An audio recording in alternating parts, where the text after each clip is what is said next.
elle a longtemps été élevée dans le secret avant d'être officiellement reconnue par son père, alors qu'elle avait 9 ans.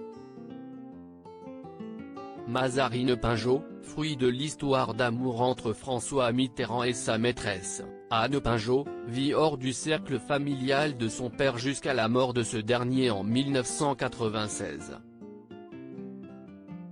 Alors âgée de 21 ans, elle rencontre pour la première fois ses demi-frères, Gilbert et Jean-Christophe, les fils de l'ancien président et de Danielle Mitterrand.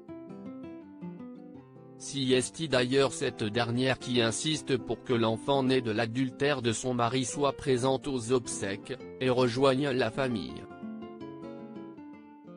Depuis qu'on connaissait son existence et jusqu'à la fin, maman nous disait sans cesse sa place est parmi nous, elle est la bienvenue, elle n'est responsable de rien, la pauvre chérie, se souvient Gilbert Mitterrand dans les pages de l'Op.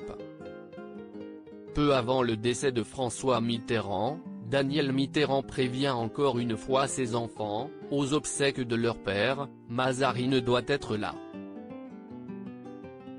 Alors, le 11 janvier 1996, jour des funérailles, Mazarine Pinjot est bien là, dans l'avion militaire qui amène la famille vers Jarnac, où va être enterré François Mitterrand.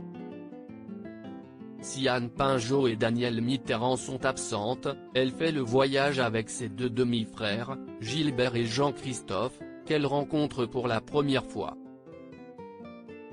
J'avais envie de la protéger, se souvient Gilbert, de 25 ans son aîné. J'ai été très heureuse de les rencontrer, ajoute Mazarine Pinjot. Le clan Mitterrand, encore soudé aujourd'hui malgré les tumultes des débuts, lorsqu'il évoluait dans des mondes séparés, les enfants de François Mitterrand sont aujourd'hui bel et bien du même cercle familial. S'ils se revoient de façon officielle pour célébrer la mémoire de leur père, ils sont également proches dans le privé, bien qu'il ait plusieurs dizaines d'années d'écart. En 2017, Mazarine Pinjot avait d'ailleurs invité ses demi-frères à son mariage.